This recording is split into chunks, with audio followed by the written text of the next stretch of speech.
Bonsoir à toutes et tous. Je vous propose qu'on commence.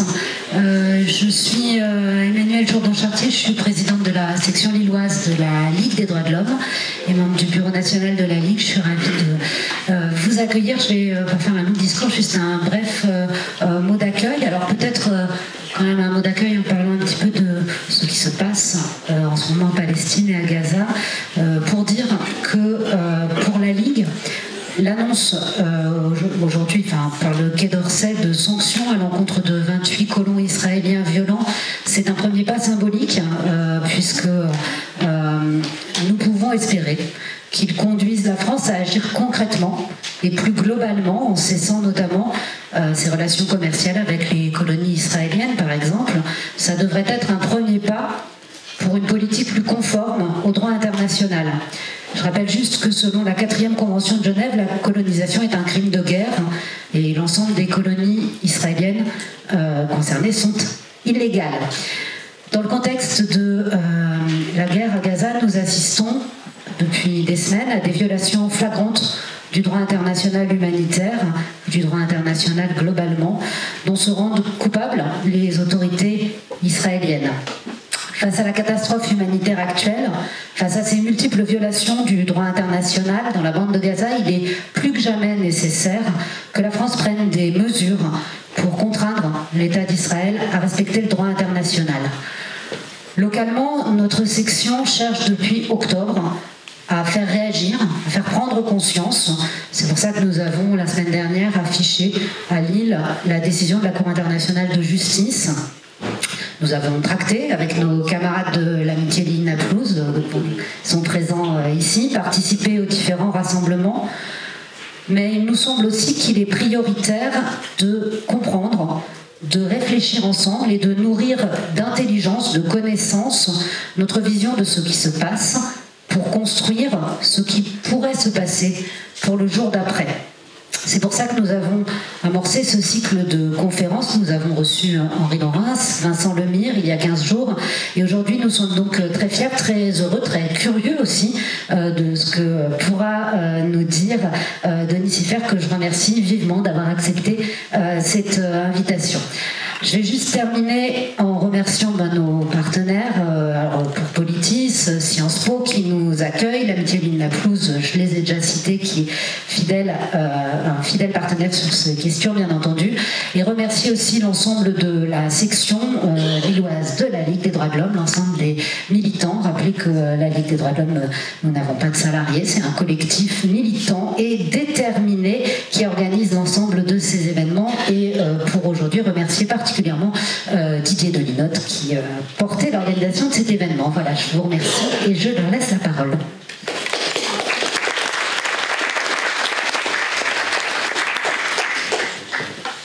Bonsoir, donc je suis Didier Delinotte, les présentations sont faites, donc je suis secrétaire adjoint de la section de Lille de la LDH. Donc bon, comme l'a dit Emmanuel, on a entamé un cycle de conférences donc pour pour nous informer, pour connaître les enjeux du conflit israélo-palestinien. Donc il y a eu Henri Laurens qui est venu en début novembre, il y a eu Vincent Lemire qui était venu il y a 15 jours, le 1er février.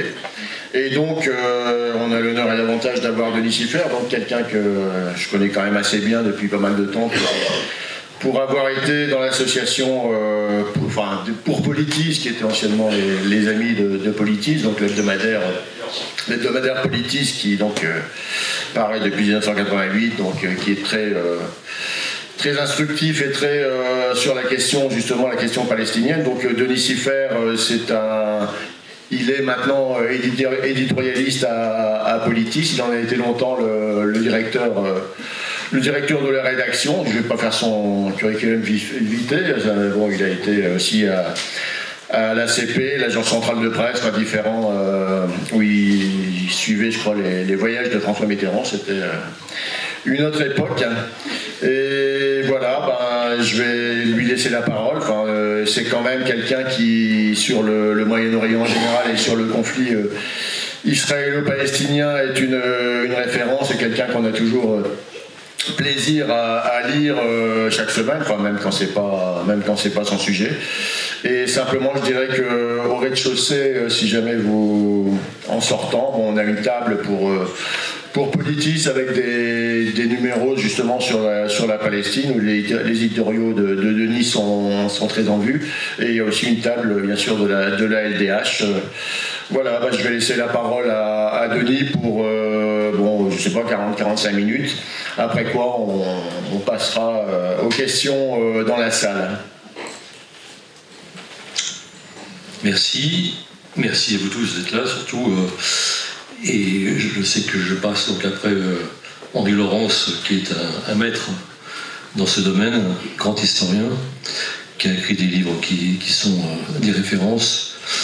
Et Vincent Lemire, qui a longtemps vécu à Jérusalem, et qui également est quelqu'un de très éloquent et très savant sur la question, et très engagé, parce qu'on ne peut pas être dans cette région sans s'engager, même si on n'en a pas l'intention au début. Les choses sont tellement révoltantes qu'on finit toujours par s'engager. J'observe que même des journalistes du monde qui sont partis là-bas, parfois comme correspondants avec des préjugés plutôt défavorables aux Palestiniens, quand ils ont constaté ce qui se passait sur le terrain, ont beaucoup évolué. Je pense aussi même à un homme comme Charles Anderlin à la télé, qui n'a pas toujours été très engagé en faveur des Palestiniens, mais qui l'est devenu tout simplement par honnêteté professionnelle. Donc voilà.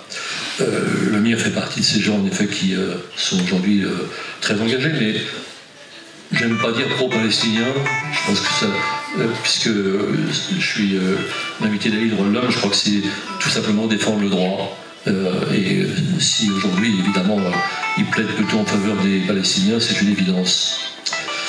Alors, si je vous posais la question, mais je ne le ferai pas parce que ça nous entraînerait trop loin, quand a commencé ce conflit, je suis sûr que j'aurais des réponses très différentes. Quand a-t-il commencé? Alors, on peut dire qu'il a commencé peut-être en 1885, quand il y a eu les premiers écrits sionistes, avec un personnage important qui était Léon Pinsker, qui était président de l'association des amants de Sion, et qui envisageait donc en effet l'établissement d'un foyer juif quelque part dans le monde. On a pensé à l'Ouganda, on a pensé à l'Argentine. Enfin bon, la Palestine n'est pas venue tout de suite comme une évidence, encore qu'il y avait une ambiguïté, parce qu'il était quand même président des amants de Sion. Sion, c'est cette colline qui est à côté de Jérusalem et qui est un haut lieu, disons, parce que précisément c'est là qu'on côtoie Dieu au plus près. Donc 1885 par exemple, on peut dire ça. Et puis, évidemment, il y a eu les écrits de Théodore Herzl, 1896, l'État des Juifs, qui a été le livre vraiment de naissance du sionisme politique. Je m'arrête un instant sur ce personnage parce qu'il n'avait pas vocation à être sioniste, disons.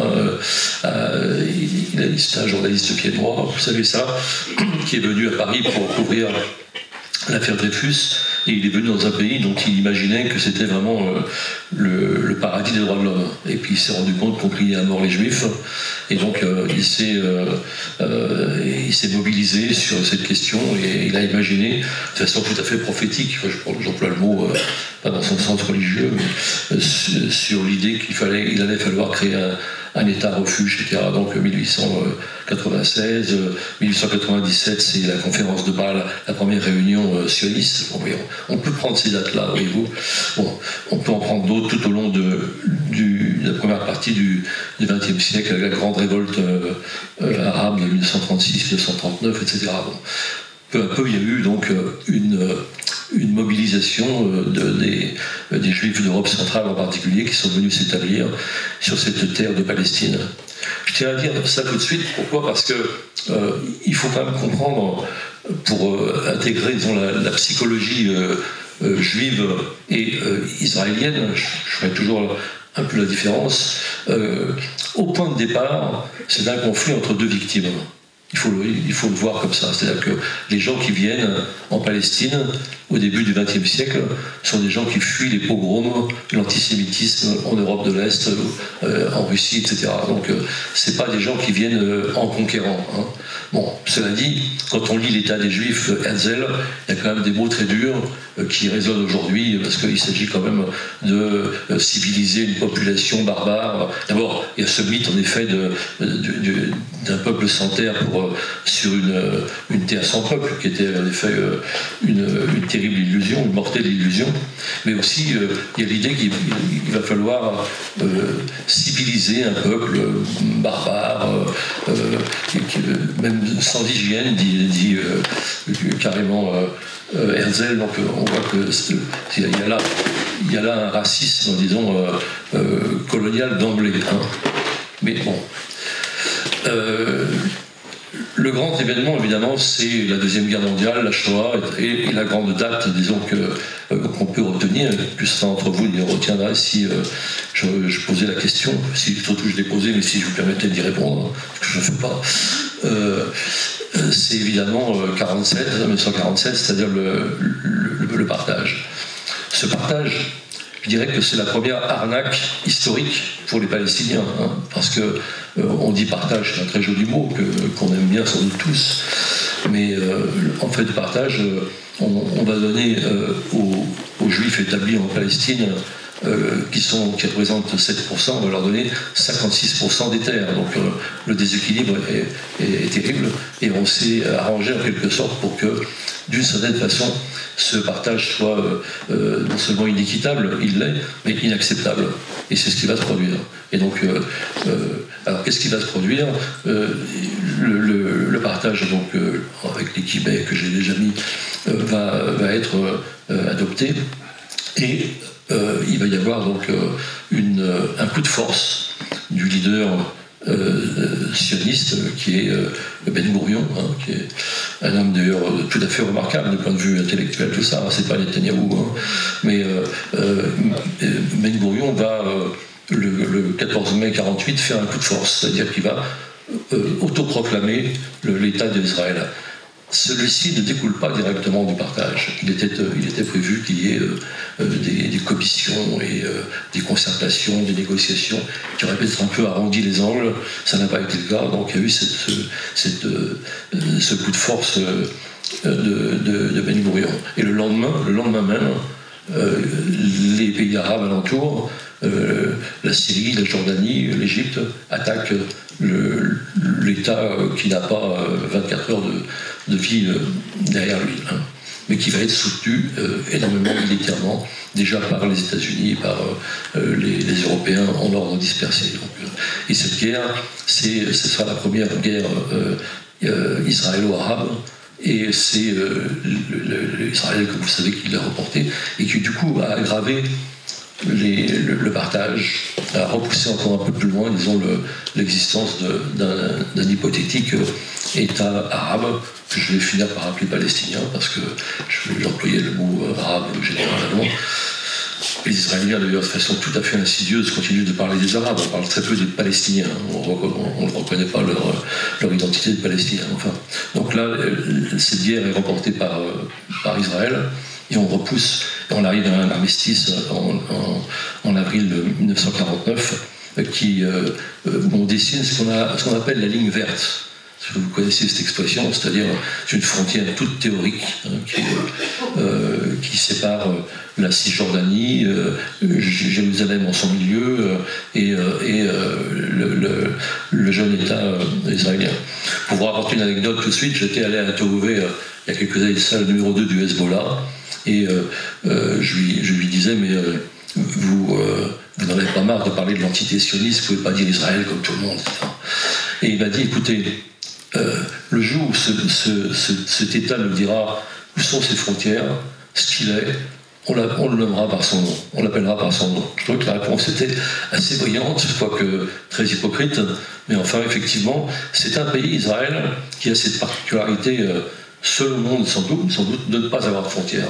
Il y en a une qui est dessinée par la nature, si j'ose dire, c'est la Méditerranée, mais l'autre, elle n'est pas dessinée, cette ligne verte n'a jamais été reconnue comme une frontière, et pour cause, parce qu'on chevauche depuis le début en Israël une ambiguïté qui se veut constructive de leur point de vue, c'est-à-dire que les uns pensent que c'est plus ou moins la frontière, mais les autres pensent que cette frontière, elle n'existe pas parce qu'elle a vocation à être repoussée encore et encore, jusqu'au Jourdain, le fleuve qui est à l'est, et même certains jusqu'en Jordanie, où on espère construire un grand Israël. Donc vous voyez que cette question des frontières qui n'est pas établie, c'est très important. Cette ambiguïté, elle existe, et aujourd'hui encore tout à fait. Je vais avoir l'occasion d'y venir. Alors pour revenir à ma question, quand commence ce conflit? Moi je vais vous dire, je le fais commencer en 1967. Je ne suis pas dupe, hein, je sais très bien que tout ce que je viens de dire a existé et a été extrêmement important et a créé des faits accomplis, parce que c'est l'histoire de faits accomplis, hein, pas l'histoire de droit, c'est l'histoire de faits accomplis. Mais en 67, il s'est passé quelque chose de très important, c'est la guerre des 6 jours, comme vous savez, donc qu'Israël a remporté en 6 jours, comme son nom l'indique, et en écrasant l'aviation égyptienne. Et en 67, il se passe beaucoup de choses qui sont très importantes et qui ne permettent pas de comprendre ce qui se passe aujourd'hui si on ne s'en souvient pas. Il se passe que l'armée israélienne, incarnée par un personnage très important dans l'histoire israélienne qui est le général Moshe Dayan, entre à Jérusalem, se rend au mur des Lamentations, qui est le soutènement de l'ancien temple, détruit par les Romains en 70 après Jésus-Christ. Et pourquoi c'est important? Non seulement c'est un acte de conquête militaire, mais c'est beaucoup plus que ça. Moshe Dayan est un personnage laïque, probablement athée d'ailleurs, je sais pas, et en tout cas très très peu religieux, et il se rend là en un haut lieu, disons, de la religion juive. Et de cette façon, en cet instant, on fusionne les deux sionismes. Le sionisme historique était plutôt laïque, celui dont j'ai parlé, des victimes des pogroms d'Europe de l'Est, etc., du début du XXe siècle, qui est aussi le sionisme de Ben Gurion, celui qui a proclamé l'État d'Israël, et le sionisme religieux, qui a toujours existé, qui était plutôt, qui faisait profil bas au début du XXe siècle, mais qui devient très important dans les années 30 en particulier, parce qu'un autre sionisme surgit, qui va être souvent très violent, souvent terroriste, puisque le mot fait souvent polémique, mais il ne faut pas oublier qu'il y a eu ce terrorisme avec des groupes, et puis un personnage qui est emblématique de ce sionisme-là, Zeev Jabotinsky, et qui va créer ce qu'on appellera le sionisme révisionniste. En ce sens qu'il révise le sionisme originel de Ben Gurion, mais aussi de Pinsker et de Theodor Herzl, qui est un sionisme en fait ultra-droitier, et qui va donner naissance non seulement à des groupes violents, mais aussi au Likoud, c'est-à-dire le parti de Netanyahou et le parti d'Ariel Sharon et de Netanyahou. Donc en 67, donc, il y a une sorte de fusion qui se fait entre ces deux sionismes, le religieux et le laïque. Par parenthèse, Jabotinsky lui-même, qui était mort, il est mort en 40, mais il n'était pas très religieux lui-même. Enfin, il drainait derrière lui toute une idéologie qui était religieuse. Et là, on a toute l'ambiguïté du sionisme, c'est-à-dire que ce sionisme-là, disons, s'articule, se fonde sur l'idée que c'est la Bible qui fonde légitimement le droit des Juifs à revenir sur cette terre, pour appliquer la promesse faite par Dieu à Abraham, donc la terre promise. Donc on a déjà une ambivalence terrible entre cette idée-là, cette idée que c'est la Bible qui fonde le droit, et puis évidemment le droit des humains, le droit que vous connaissez ici, que vous défendez en toutes circonstances et en tout lieu. Donc, les laïcs, Ben Gurion, Dayan, qui seront au mur des Lamentations, et tous les gens qui sont autour de lui, vont cultiver cette ambiguïté. Et ils ont une lourde responsabilité dans ce qui s'est passé.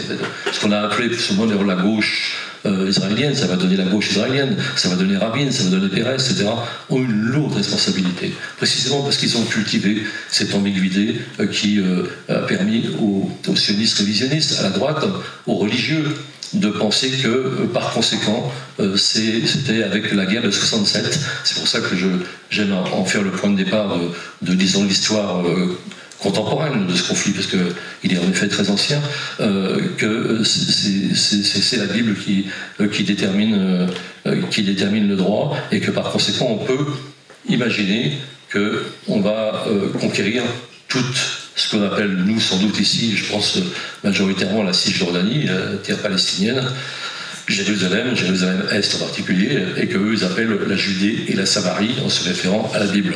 Donc il y a déjà tout un discours, un conflit sémantique. On voit très bien que 67, donc c'est le départ de cette confusion. Côté palestinien, aussi c'est une date absolument essentielle, parce que jusque-là, les Palestiniens n'étaient pas autonomes. En fait, ils s'étaient remis un peu dans le giron d'Abdel Gamal Nasser, le président égyptien, qui était l'homme fort du monde arabe, et on considérait que c'était lui qui allait imposer finalement un État palestinien. 67, c'est une défaite terrible pour l'Égypte, et les Palestiniens comprennent qu'il va falloir qu'ils se débrouillent tout seuls, en fait. C'est-à-dire que c'est vraiment un moment d'autonomisation de la Palestine. Et effectivement, l'OLP existe déjà depuis 64, mais c'est vraiment totalement inféodé à Nasser à partir de 67, et encore plus en 69, quand Arafat en prend la présidence. Ça devient, disons, une force autonome avec le Fatah, le mouvement nationaliste d'Arafat et l'OLP. Et ce mouvement donc d'autonomisation va amener une période dont on se souvient sans doute, qui était la période des Fedaïn, c'est-à-dire des attentats, qui étaient des attentats ciblés en général, avec des détournements d'avions, des enlèvements, etc., mais qui n'étaient pas des attentats aveugles. Alors, c'est aussi 67, à partir de cette autonomisation, l'idée qui rentre dans la tête, disons, d'Arafat et des gens qui sont autour de lui, qu'il va falloir décidément négocier deux États. Je ne dis pas que ça s'est fait en 67, mais très progressivement, les premiers contacts se prennent au début des années 70, à Londres, puis à Paris, chez Pierre Mendès France, etc. Il y a des rencontres qui se font avec des officieux israéliens et des un peu plus officiels palestiniens, Issam Sartaoui, tout ça, qui va être assassiné un peu plus tard par un extrémiste palestinien. Enfin donc, on lance l'idée qu'il va falloir admettre, disons, un partage qui n'est plus aussi avantageux que celui dont rêvaient les Palestiniens, mais il faut se rendre à cette évidence. Donc, et là, on arrive donc progressivement, je vous la fais courte, comme on dit, parce que on arrive progressivement à Oslo. Alors, qu'est-ce que c'est qu'Oslo, l'accord d'Oslo, 93, avec Clinton, la fameuse poignée de main, Rabin, Arafat, etc. C'est un accord qui est porteur d'espoir, mais qui est surtout porteur d'illusions. Je dis d'autant plus à l'aise que moi j'ai écrit à l'époque bravo, quoi. On était tous enthousiastes, mais sans être totalement dupes, mais quand même. De toute façon, si on n'est pas déterministe, c'est-à-dire si on ne croit pas que l'histoire est écrite par avance, on peut se dire que même si les conditions de départ sont défavorables, il y a quelque chose à jouer, quoi. Et malheureusement, il s'est produit beaucoup de choses qui ont tué totalement dans l'œuf cet espoir. Mais déjà dans l'accord lui-même, il y avait des choses qui ont amené un certain nombre de dirigeants palestiniens à être critiques. C'était un accord asymétrique, puisque c'était un accord entre un État, Israël, et un mouvement, l'OLP. Il était question nulle part dans cet accord d'un État palestinien, ni aujourd'hui ni demain en perspective. Il était simplement dit, ce qui pouvait faire rêver les Palestiniens et les gogos européens dont j'étais, on allait geler, on allait rien faire qui puisse hypothéquer les décisions sur le statut final. Voilà, en gros, les mots qui étaient employés, un peu de mémoire. Et tout le monde comprenait que ça voulait dire qu'on allait arrêter la colonisation pendant cette période, cette phase intérimaire, parce que c'est comme ça qu'elle s'appelait. Bon. Ensuite, on crée des 3 zones qui sont déjà très suspectes, une zone qui donne la souveraineté, une autonomie en tout cas relative aux Palestiniens autour des grandes villes, une zone mixte, et puis une zone très vaste qui est aux mains totalement des Israéliens, et en particulier la bordure la rive du Jourdain. Bon, on crée aussi l'autorité palestinienne, dont on comprend aussi, mais tout est allusif, rien n'est écrit, que c'est l'embryon d'un État palestinien, mais c'est pas dit non plus. Donc voilà, le point de départ était donc très défavorable. Il y avait des gens comme Mahmoud Darwish, par exemple, le poète palestinien, ou Edouard Saïd, qui tout de suite ont dit attention, casse-cou, c'est un accord qui n'est pas du tout, qui ne va pas nous emmener vers un État palestinien. Bon, ont-ils eu tort? L'histoire leur a donné raison, mais je veux dire, je pense qu'Arafat ne pouvait pas faire autrement que signer cet accord-là. Mais du côté palestinien encore, il y a une autre opposition qui surgit à ce moment-là, et qui est beaucoup plus radicale, et qui n'est pas une critique non simplement sur les termes de l'accord, mais sur son principe même, et qui est la naissance du Hamas, mouvement de résistance palestinienne, qui naît en 1987.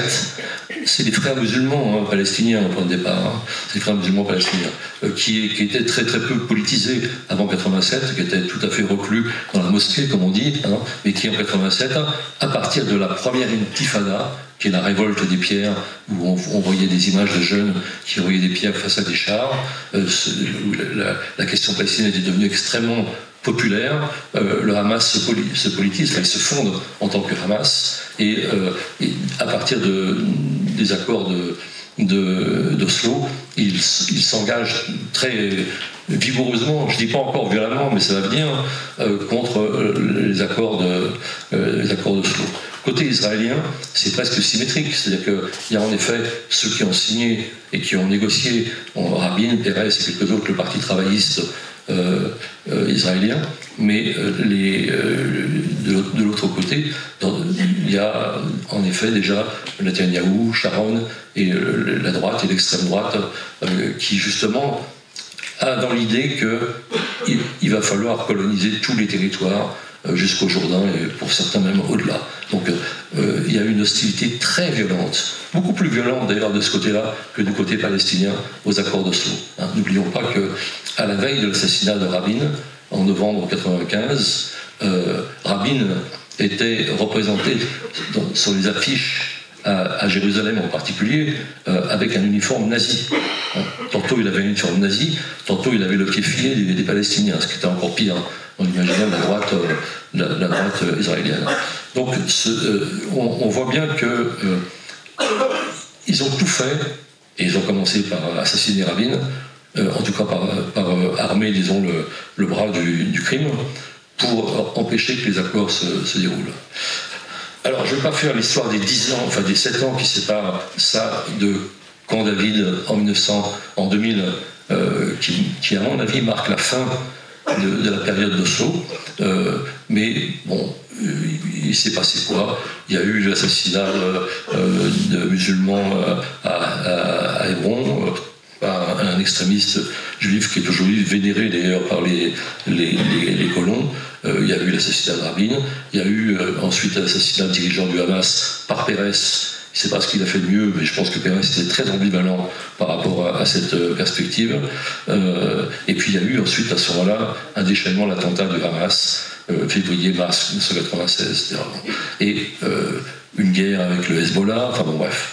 Et la victoire de Netanyahou en juin 1996, qui est vraiment le déclic, où c'est précisément cette droite révisionniste qui prend le pouvoir.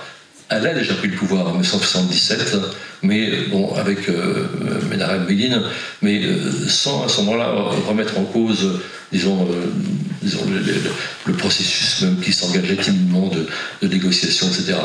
La seule chose qui a été faite en 1977 et qui était très importante, qui a été faite en 1978 en tout cas, c'est un accord avec la Jordanie et l'Égypte. Et on verra que c'est très important aujourd'hui, à Gaza et à Rafah en particulier. Mais enfin bon, à partir de 1996, c'est Netanyahou, il multiplie les provocations, et il y a des centaines de morts, il creuse un tunnel tout près de l'esplanade des mosquées, etc. Enfin, des choses qui sont...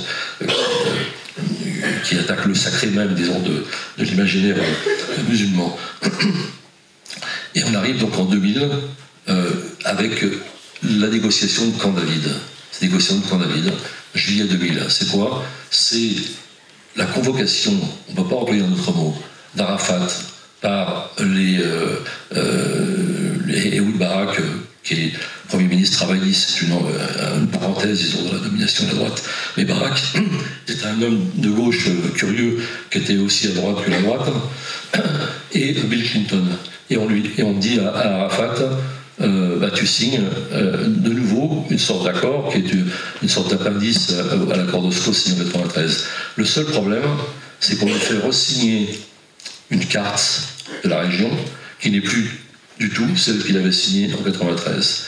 Et là, j'ai énuméré les différents accidents de parcours de ces 7 années, mais à mon avis, aucun, sauf peut-être l'assassinat de Rabin quand même, qui a beaucoup changé les choses, aucun n'est absolument décisif.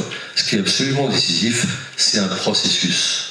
Et là, je reviens, disons, au cœur, si j'ose dire, au centre de mon analyse. Je ne suis pas le seul, mais le processus, c'est le processus colonial. C'est-à-dire qu'en 1993, on a 115 000 colons quand Arafat signe les accords avec Rabin. En 2000, il y a 200 000 colons. Et ça va pas cesser de s'étendre. Hein. C'est-à-dire qu'on lui fait signer, disons, le processus même de la colonisation. Et j'en viens à ce que je pense être, disons, la nature même de ce conflit. Je pense que beaucoup ici partageront cette idée. C'est un conflit colonial. Vous savez, en 67, il y a un homme qui, à mes yeux, est resté très important, qui s'appelait Maxime Rodinson, qui était un sociologue et qui écrit, juste avant d'ailleurs la guerre des 6 jours, Israël, fait colonial. Et je pense que tout était dit, quoi. C'est un long article, hein, qui est très argumenté, mais tout était dit. Et la question coloniale est au cœur, disons, du conflit. Alors on a ensuite tenté, disons, de l'habiller de religion, etc. Je ne dis pas que ça n'existe pas. Hein. Et évidemment, la montée en influence du Hamas, mouvement évidemment islamiste, religieux, par conséquent, symétriquement avec la montée des religieux juifs, a donné l'apparence, disons, d'une sorte de domination de la question religieuse dans le conflit. Mais le fond est tout à fait territorial, je dirais matériel, c'est la question coloniale. Et on en est là aujourd'hui, parce que finalement, là, qu'est-ce qui s'est passé le 7 octobre ? Alors, je ne vais pas revenir sur les éléments factuels, vous les connaissez aussi bien que moi, mais ce qui s'est passé, disons, c'est que il y a 15 jours, il y a eu un meeting à Jérusalem des colons les plus ultras, Itamar Ben-Gvir notamment, qui ont crié victoire. C'était le meeting de la victoire. C'est ainsi qu'ils se définissaient. Et quand on va là-bas, quand on parle avec les colons, ils disent le 7 octobre, c'est une formidable aubaine pour nous, une aubaine. Je ne dis pas un complot, hein, je ne suis pas du tout complotiste. Hein. Je pense qu'ils y sont pour rien du point de vue du déroulement des événements. En revanche, c'est une aubaine. C'est-à-dire qu'ils ont, j'ai écrit des politistes, qu'ils dansaient sur les morts. Et ils dansaient pas seulement sur les morts gazaouis, ils dansaient aussi sur les morts israéliens. Parce qu'ils ont dansé. Ça a été une fête très joyeuse, hein, avec l'idée que là, tout était permis. Et là, ça me permet de décaler un tout petit peu, disons, les visions qu'on peut avoir de l'actualité. Ce qui se passe à Gaza est épouvantable. Je vais pas, on aura peut-être l'occasion d'en parler, mais j'ai pas grand-chose à ajouter là-dessus. C'est-à-dire que effectivement, tous les droits sont bafoués, la question du génocide est posée, etc. Bon, ça c'est certain. Israël se permet tout, etc. Et puis il y a le problème du soutien des grandes capitales internationales, et en particulier des États-Unis. Hein. Bon, c'est certain. Mais du coup, on regarde peu ce qui se passe en Cisjordanie. Or, ce qui se passe en Cisjordanie, c'est une colonisation qui galope actuellement comme jamais auparavant. Or, je vais peut-être choquer, je ne sais pas, mais Gaza n'a jamais été un enjeu pour les Israéliens. Jamais. Rabin disait que ces gens aillent à la mer et qu'ils essaient de nous embêter, ça n'a aucun intérêt, même s'ils ont découvert en effet des forages, etc. Enfin bon, mais c'est pas un enjeu. L'enjeu, c'est la Cisjordanie, qui, en particulier, est un enjeu pour les religieux, parce qu'il y a tous les symboles de religieux. Et donc, la Cisjordanie, ils ne bombarderont pas la Cisjordanie comme on bombarde Gaza. On ne bombardera pas le caveau des patriotes de répondre comme on bombarde Gaza, qui ne présente aucun intérêt pour les Israéliens. Hein. D'ailleurs, quand ils ont décolonisé Gaza, je mets toujours des guillemets à décoloniser, c'est une arnaque totale, du point de vue c'est un acte de communication magistral de la part de Sharon. Moi, je suis allé à Gaza à l'époque, enfin, même un peu avant, et je disais, c'est pas des colonies, c'est des résidences secondaires. Hein, c'était des résidences qui étaient sur le littoral, qui étaient très séduisantes. Hein, et les gens, ils venaient pour le Shabbat, ils vivaient à Tel Aviv ou ailleurs. Très peu habitaient là, ils étaient 7000 au plus fort des ondes de leur présence, hein, mais ça coûtait très cher parce qu'ils étaient protégés par l'armée, etc. Donc c'était pas vraiment des colonies. Il y avait une grosse colonie au centre qui était les Tsarim, mais très peu. C'était pas du tout, disons, un empiètement colonial comme celui que l'on connaît, hein, en Cisjordanie. Donc Gaza n'est pas un enjeu. En revanche, la Cisjordanie est un enjeu. Et aujourd'hui, on regarde du côté de Gaza et on a raison parce que ce qui s'y passe est épouvantable. Et simplement, on ne peut que constater notre relative impuissance. Hein. Mais par contre, pendant ce temps-là, tout le monde laisse faire. Alors j'entends bien que le gouvernement français a pris quelques sanctions, et avant lui, les États-Unis aussi, contre les colons dont leurs avoirs vont être paralysés, etc. Je pense franchement que ça ne va pas les émouvoir au-delà de ça. Quoi. Et par contre, il continue et il se passe des choses épouvantables en Cisjordanie. En termes de statistiques et de nombre de morts, c'est très peu par rapport à Gaza. C'est plutôt quelques unités, quelques personnages qui sont tués chaque jour. Hein. Mais il se passe quelque chose de très important, puis je vais m'arrêter là, qui est très important, qui m'a fait écrire dans Politis un gros mot. J'ai dit qu'il y avait une dérive fasciste de Netanyahou. Une dérive fasciste de Netanyahou. Alors tout le monde... Ceux qui n'achètent pas Politis, qui ont tort, ont vu la une et ils se sont dit oui, il y a 28 000 morts à Gaza, etc. Fasciste. Pour moi, non. Pour moi, c'est une guerre coloniale, c'est une violence coloniale. La France en Algérie et toutes les puissances coloniales ont pratiqué ça. Le fascisme ne se détermine pas par le nombre de morts. Par contre, ce qui se passe en Cisjordanie, c'est à mon avis typiquement du fascisme. Parce que qu'est-ce qui se passe? Il se passe qu'il y a des milices qui ont été organisées par les colons, Ben Gvir, Smotrich et quelques autres. Ces milices se sont militarisées. Jusqu'à il y a quelques années, je disais que ces colons, avec leurs milices, agissaient pour leur propre compte. Aujourd'hui, ils sont ministres. Ils sont ministres. C'est-à-dire qu'ils n'agissent plus pour leur propre compte. La confusion est totale entre l'action de ces milices et l'État juif, l'État d'Israël, notamment. Je ne devrais pas dire juif, parce qu'il y a 20% d'Arabes dans... Mais ces milices fusionnent littéralement sur le terrain avec l'armée. Ils vont ensemble dans les villages, etc. Et les colons provoquent, brûlent, etc. Et quand Palestiniens se révoltent, l'armée tue. Et les colons tuent aussi parfois. Donc là, on a quelque chose qui rappelle vraiment de très mauvais souvenirs dans l'histoire, c'est-à-dire cette fusion de milices privées qui ne répondent à aucun droit et qui ne répondent qu'à la force et qui sont en plus appuyées par un État qui non seulement les tolère, mais les organise, les alimente, les enrichit, les finance, etc. Donc, et là, c'est vraiment, disons, ce à quoi on arrive aujourd'hui. Bon, je pense que je vais peut-être m'arrêter là, hein, provisoirement, mais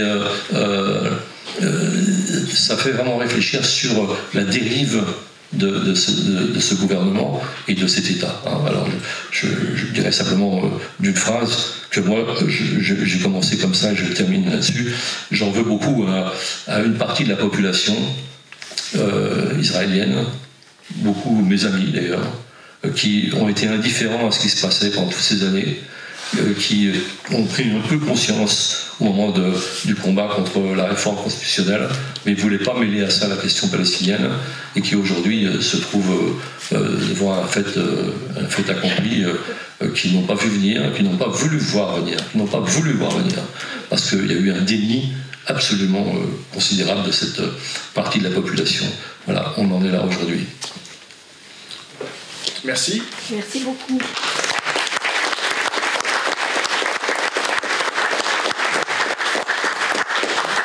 Avant de passer le micro dans la salle, je voudrais poser deux petites questions. Commencer pour d'abord les risques d'extension du conflit. Enfin, on a parlé du Liban, on a parlé aussi des pays limitrophes. Et en deuxième lieu, le poids justement de ce conflit sur les élections américaines et bon, le soutien inconditionnel de Biden par rapport à la période électorale qui s'engage.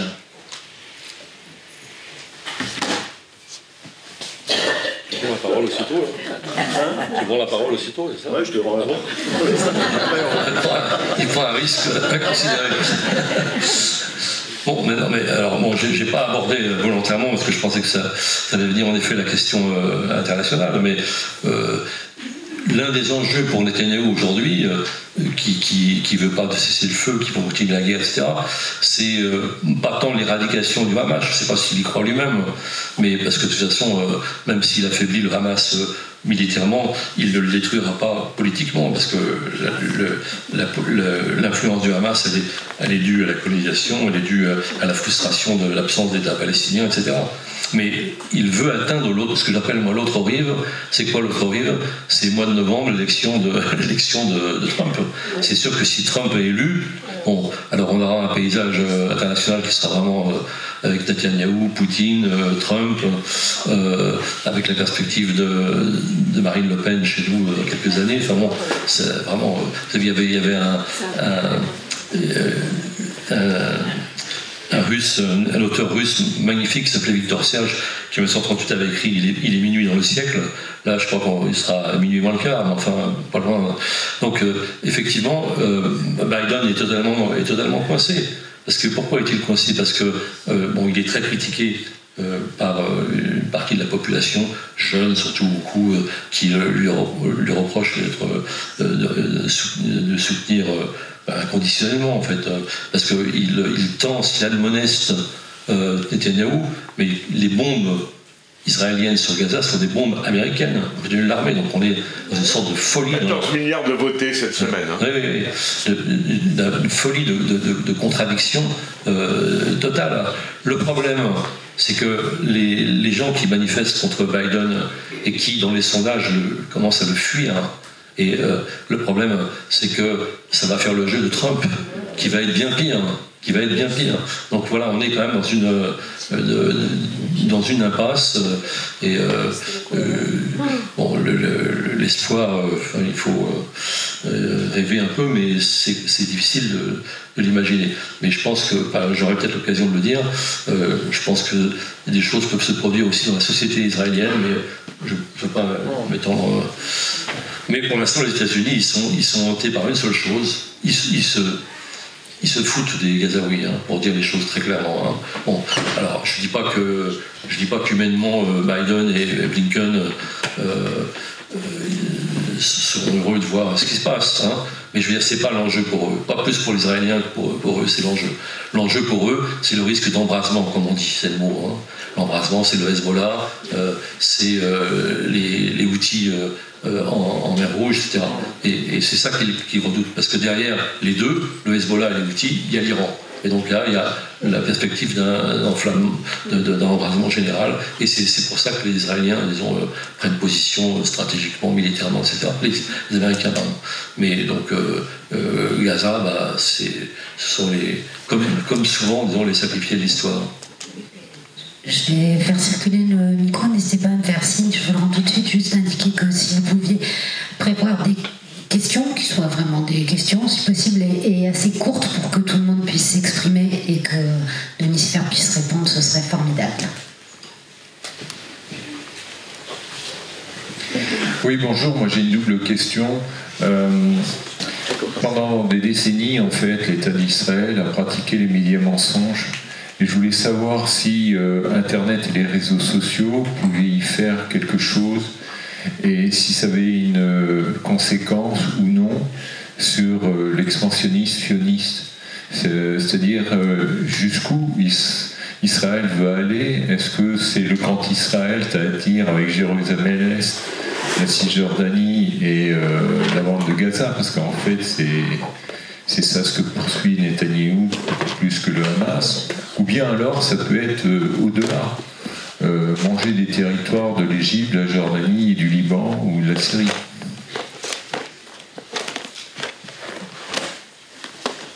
Je ne sais pas si je dois répondre coup par coup, parce que je me méfie de moi-même. Deux, trois questions. Trois questions. Oui, bonjour. Juste pour revenir un petit peu sur l'histoire, en fait. Plus près ton micro.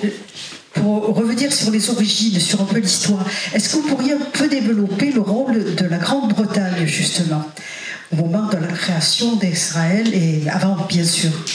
Merci. Troisième question.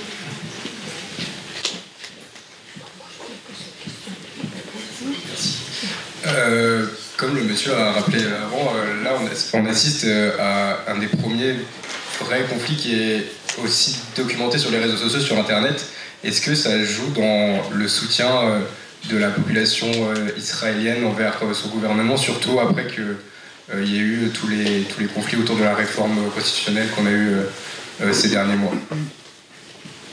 Vous voulez dire que les réseaux sociaux en soutien à Israël, c'est ça que vous dites? Non, la documentation des Gazaouis qui montrent leur côté de la guerre, etc. Le fait que les images circulent, à quel point ça a une influence sur le soutien de la population envers le gouvernement, de la population israélienne envers son gouvernement. Alors je répondrai de façon groupée aux deux questions-là, puis je reviendrai après à madame. En Israël, on ne voit pas ce qui se passe à Gaza. J'ai un copain israélien, un ancien journaliste de Jérusalem, qui me disait, il exagère un peu ironiquement, je disais mais on ne voit pas ces images-là sur la télévision, etc. Il me disait, heureusement, parce que sinon les gens applaudiraient. On en est là un peu, hein. Ça bouge, mais on en est là quand même. Donc effectivement, il y a une grande partie de la population qui soutient pour l'instant aveuglément la guerre, mais qui en même temps déteste Netanyahou, notamment autour de la question des otages. Donc les otages envahissent, disons, les petits écrans et les réseaux sociaux, etc. C'est la grande question pour Israël. Mais il y a une haine anti-palestinienne qui est absolument terrible, qui est le produit d'une propagande, parce que c'est ça le fond de l'affaire, c'est que des générations ont été éduquées, instruites dans la haine des Arabes, parce que c'est comme ça qu'ils disent. Hein. C'est un pays dans lequel il y a un racisme terrible, il faut dire appeler les choses par leur nom. Donc les réseaux sociaux, ils portent en eux la même ambiguïté. C'est-à-dire qu'il y a à la fois ce racisme et cette volonté d'en finir avec le Hamas, qui est totalement illusoire par ailleurs, hein. Mais comme on tue des dizaines de milliers de Gazaouis pour prétendre éradiquer le Hamas, je veux dire, où on considère que tout le monde est au Hamas, où on considère que tout le monde est complice, où on considère que c'est des Arabes et que finalement il faut les éliminer. Et malheureusement, je pense que pour beaucoup, la troisième hypothèse est la bonne. Donc les réseaux sociaux, malheureusement, ils sont dans cette vague qui est terrible, qui est mortifère. Voilà, donc maintenant, la question des otages est un ferment de crise terrible, parce que, alors, je reviens un peu sur la question de M. Aufond, qui disait, est-ce qu'ils veulent prendre, alors, le monsieur au fond il est pire que Netanyahou, il veut prendre tout le Liban et tout. Non, je crois qu'ils sont quand même pas fous à ce point, ils sont déjà assez fous, mais il y a en effet une volonté extensionniste qui est très importante. Mais ils savent quand même qu'ils peuvent se heurter à des résistances. Et vous avez dit Gaza. Mais ils ne veulent pas Gaza, j'insiste là-dessus, ils ne veulent pas Gaza. On voit bien qu'il y a un débat qui est aussi un élément de crise entre les colons, les ultras, Ben Gvir, etc., et Netanyahou lui-même. Et les États-Unis ne veulent absolument pas, ils ont un réinvestissement de Gaza par Israël, et Netanyahou non plus. Les colons les plus fous disent Gaza, mais Gaza, c'est ingérable. S'ils en sortiraient en 2005, c'est pas pour y retourner. Mais ce qui est intéressant quand même, c'est la divergence qu'il y a entre ce que propose Biden en l'occurrence et ce que propose Netanyahou. Je laisse de côté les colons sur Gaza, l'après-Gaza. Biden dit il faut rendre Gaza à l'autorité palestinienne. Déjà, il faudrait savoir ce qu'on a fait de l'autorité palestinienne. On l'a détruite, délégitimée, discréditée, etc. Donc il faut en effet la faire revivre. Il faudrait libérer des prisonniers politiques qui sont prestigieux aux yeux des Palestiniens. On parle de Barghouti et d'autres. Mais les États-Unis préconisent ça. Mais Netanyahou, lui, il dit non, surtout pas l'autorité palestinienne. Il dit il faut des entités palestiniennes locales. Tous les États coloniaux ont toujours trouvé des soutiens dans la population pour faire des pouvoirs un peu en carton-pâte. Ça serait ça. Mais pourquoi il dit ça? Ça, c'est très important. Parce que quand on dit autorité palestinienne, aussi faible soit-elle, ça veut dire qu'on reprend cette question palestinienne dans sa globalité en introduisant la Cisjordanie, Jérusalem et Gaza dans une même entité. Quand on dit, surtout pas ça, il faut un pouvoir local à Gaza, ça veut dire qu'on s'oppose de façon très très ferme, disons, à toute hypothèse d'État palestinien. Et donc ils ne veulent pas Gaza, à mon avis, mais ils vont essayer de négocier ça avec des gens qui vont être achetés, corrompus, etc. Ça va exister. Alors, pour revenir sur l'importance du Royaume-Uni, évidemment, j'aurais pu tout à l'heure, dans toutes les dates, j'aurais pu parler de la déclaration de Balfour de novembre 1917, comment dirais-je, la déclaration de Balfour, c'est en même temps que la révolution bolchevique. C'est les mêmes jours, c'est des jours quand même importants de l'histoire. Donc, en novembre 17, le Royaume-Uni, la couronne, comme on disait, la couronne britannique, donne l'assurance d'un engagement du Royaume-Uni auprès de la communauté juive britannique, donc Lord Rothschild, en faveur non pas d'un État, mais d'un foyer national juif. C'est le premier point de départ, disons, de la puissance coloniale en faveur de ce qui va devenir finalement un projet d'État. Ces déclarations, l'État lit, parce qu'à aucun moment les Arabes sont cités, et encore moins les Palestiniens. On parle des populations non juives, avec un mépris, une condescendance absolument terrible. Bon, enfin bref. Et puis le Royaume-Uni, peu à peu, va en effet admettre l'arrivée de colons juifs en terre de Palestine, jusqu'à un certain point. Parce que comme il va y avoir la grande révolte arabe, il va y avoir des affrontements. C'est pour ça que les Juifs vont créer des organisations ultra-droitières et très violentes. Ça va être moins contre les Arabes que contre la puissance coloniale britannique. Et c'est ça il y a l'attentat de l'hôtel de Jérusalem, King David, etc. Et c'est ça qui va dissuader le Royaume-Uni de poursuivre, disons, sa présence. Et c'est ça qui va hâter le partage. C'est-à-dire que le Royaume-Uni va dire, nous, on vous donne les clés, on ne veut plus s'en occuper. Et c'est ça qui est arrivé. Donc, évidemment, le rôle colonial britannique, du début à la fin, a été absolument calamiteux. Mais bon, ça, c'est le colonialisme, c'est pas le Royaume-Uni, c'est le colonialisme. Même la France a fait pareil en d'autres lieux et en d'autres périodes. C'est là.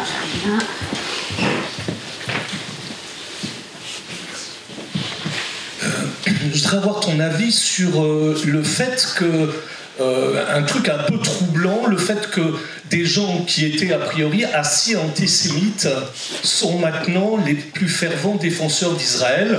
Je pense à Orban, Le Pen, Meloni en Italie. Je voudrais avoir ton avis. Est-ce que c'est seulement le fait qu'on passe d'une haine des Juifs à la haine des Arabes, ou est-ce que c'est pas quelque chose qui est plus inhérent à l'Israël? Par exemple, on parlait de Balfour. Balfour, c'est l'Angleterre qui est le premier État à se battre pour un État juif. Ce Balfour, là, en l'occurrence, était antisémite. L'URSS de Staline, il y avait quand même des pogroms. Staline, les blouses blanches, était le premier État à reconnaître l'Israël. Donc j'aimerais bien un peu avoir ton avis sur ces trucs qui sont un peu troublants. Comme d'habitude, je prends 3 questions, puis ensuite on refera un tour.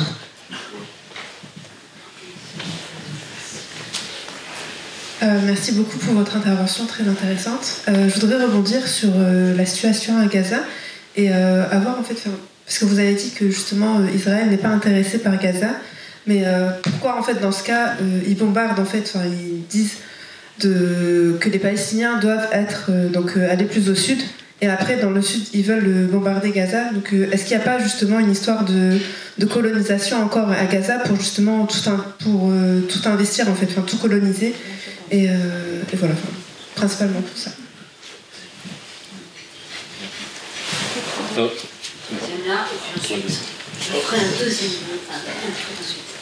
Alors moi, ce serait plutôt au niveau du traitement médiatique du conflit. Pourquoi pensez-vous que les médias soient tant pro-israéliens à la majorité, avec la fameuse rengaine, est-ce que vous condamnez le Hamas, etc. Est-ce que c'est la fameuse loi de l'audimat qu'avait énoncé Pierre Bourdieu?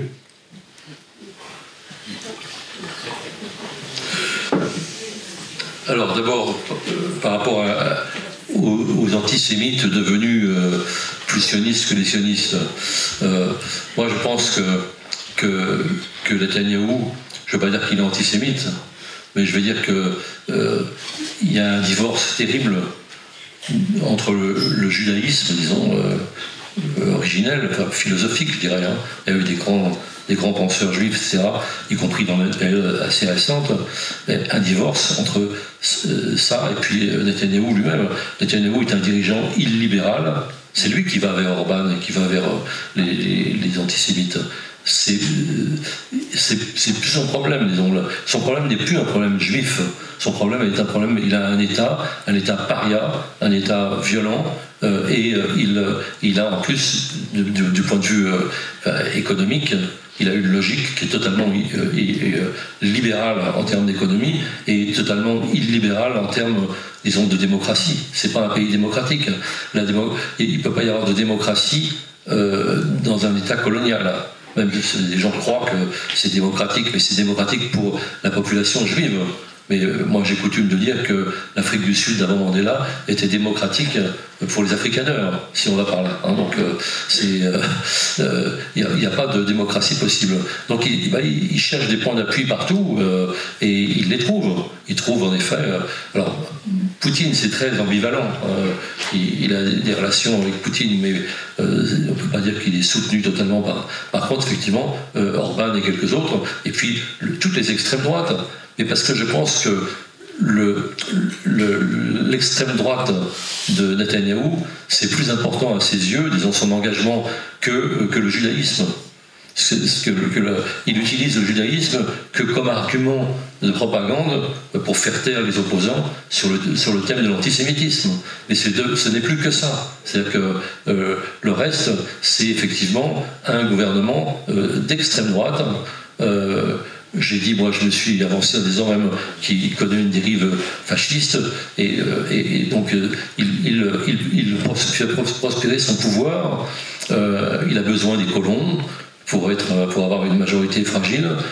C'est aussi une aventure personnelle, hein, parce qu'il sait très bien que derrière son départ du pouvoir, il y a quand même les tribunaux qui l'attendent, de corruption, etc. Donc il a intérêt à ce que la guerre dure le plus longtemps possible, et puis il ne peut pas se séparer des colons. C'est là que je disais tout à l'heure, mais je n'ai fait qu'une allusion, tout ça est un ferment de crise à l'intérieur d'Israël terrible, parce que, je le disais à propos de Gaza, il y a un désaccord fondamental, mais il y a aussi un désaccord, disons, même sur les rythmes de colonisation, d'annexion de la Cisjordanie, etc. Donc, et il ne peut pas se passer de ces colons-là. Donc il est marié avec l'extrême droite. Mais c'est pas seulement un pragmatique, comme disent les naïfs, hein, c'est aussi un idéologue. Hein, et donc, c'est pas. Si j'osais dire, je vais froisser personne ici, mais je vais le dire quand même comme ça, très brutalement, pour moi, c'est pas un juif. C'est un homme politique d'extrême droite qui instrumentalise le judaïsme et l'antisémitisme à des fins purement politiques. Et en ce sens, il est en harmonie avec une évolution du monde. Je veux dire, il est proche de Trump, proche d'Orban, proche de Milei en Argentine, de tout ce qui est de pire dans le concert international. Donc voilà ce que la réponse approximative que je peux proposer. Hein. Sur les médias. Sur les médias, puis avant il y avait aller sur les médias, bon, c'est la question la plus difficile. Moi, je disais tout à l'heure, j'étais beaucoup invité au début sur BFM et tout ça, après le 7 octobre.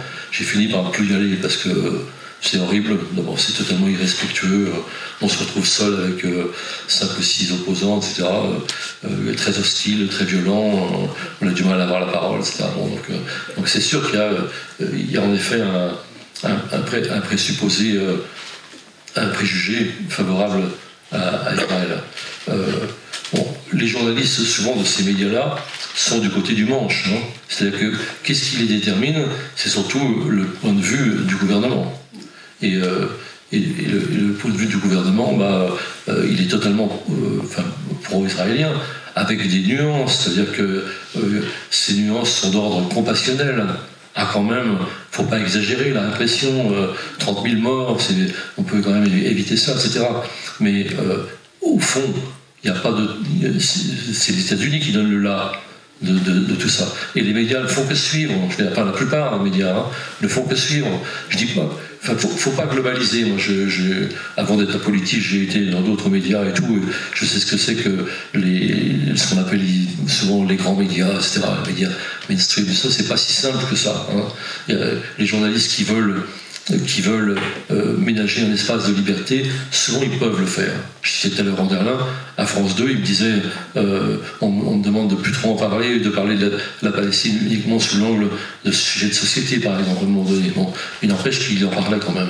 Et ça posait. On voit dans Le Monde, on voit de très bons articles, de très bons reportages. Hein.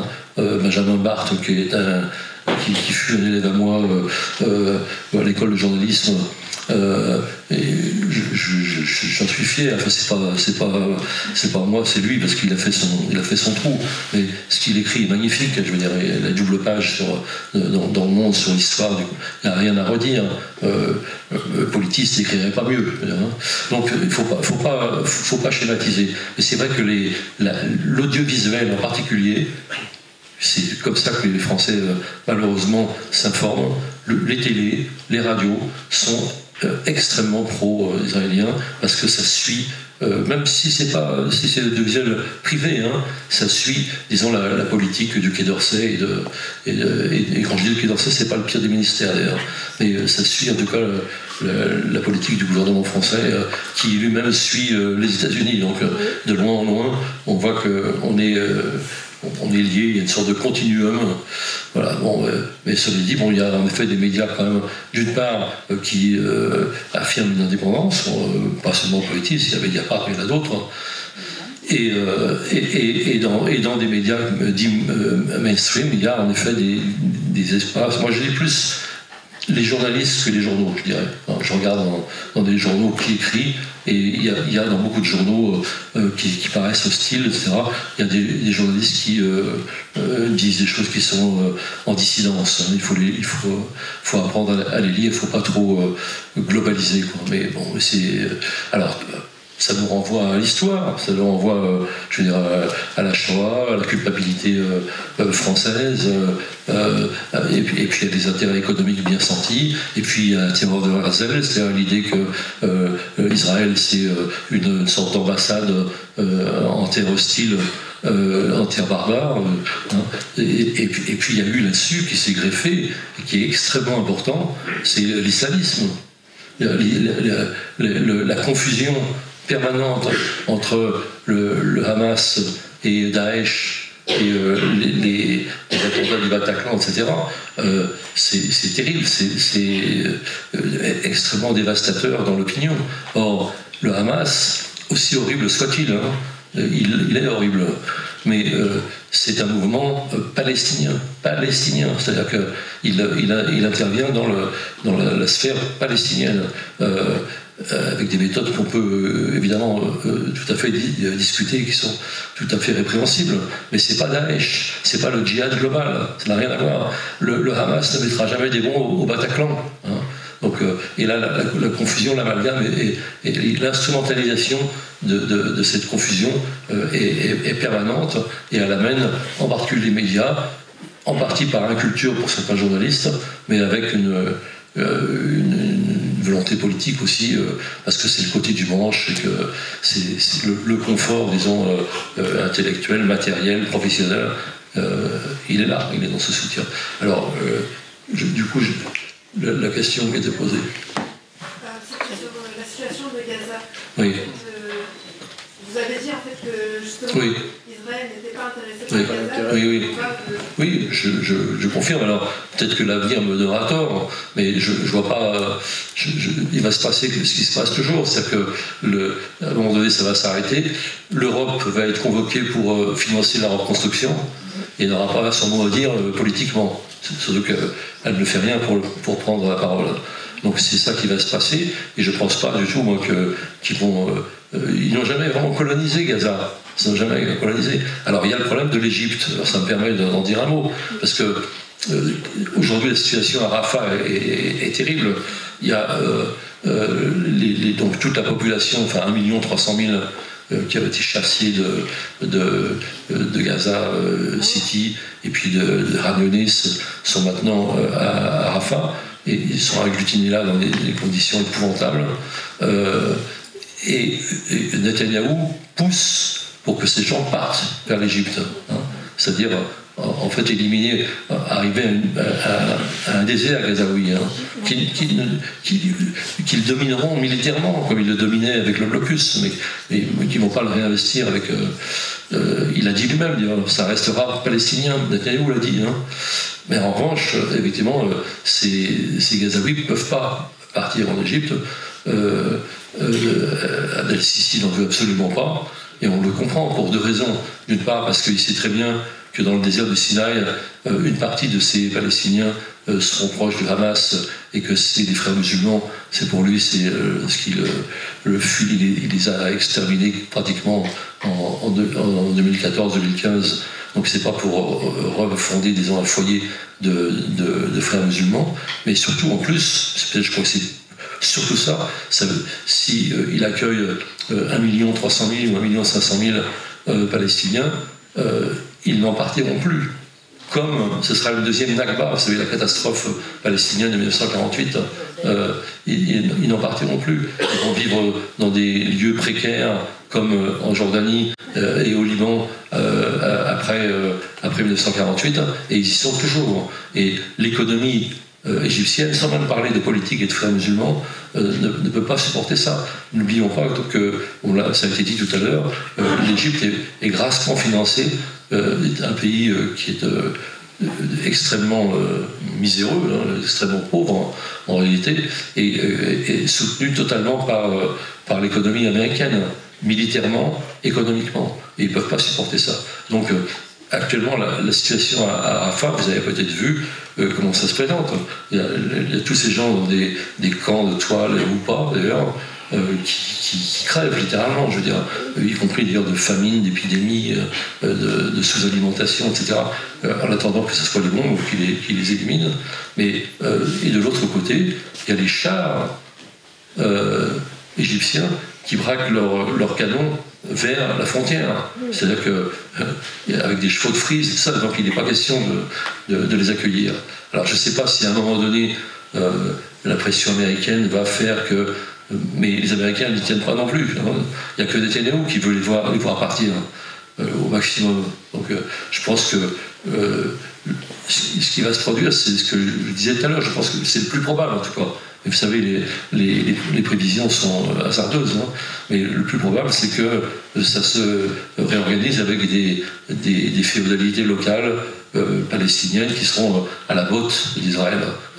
On aura une autre forme de blocus, disons, mais après quoi? Après une reconstruction qui va être terrible, et puis avec aussi une société civile, car il ne faut pas oublier qu'il y a bientôt 30 000 morts, mais combien de blessés? C'est-à-dire que les blessés sont presque plus importants que les morts, parce que c'est eux qui vont faire la société de demain.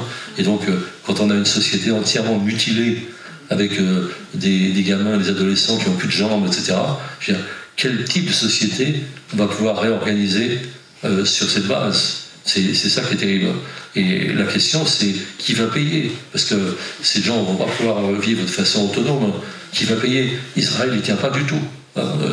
Et donc c'est l'Europe qui va payer, comme d'habitude, et qui va se taire en plus, comme d'habitude.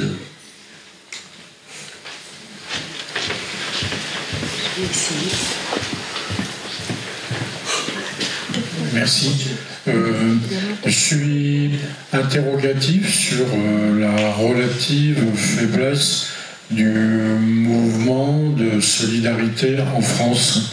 Quand on voit par exemple ce qui se passe en Angleterre, donc je suis interrogatif de ce côté-là, comme je suis interrogatif, voire est inquiet un peu de l'absence des intellectuels ou prétendus tels dans la France aujourd'hui. Merci.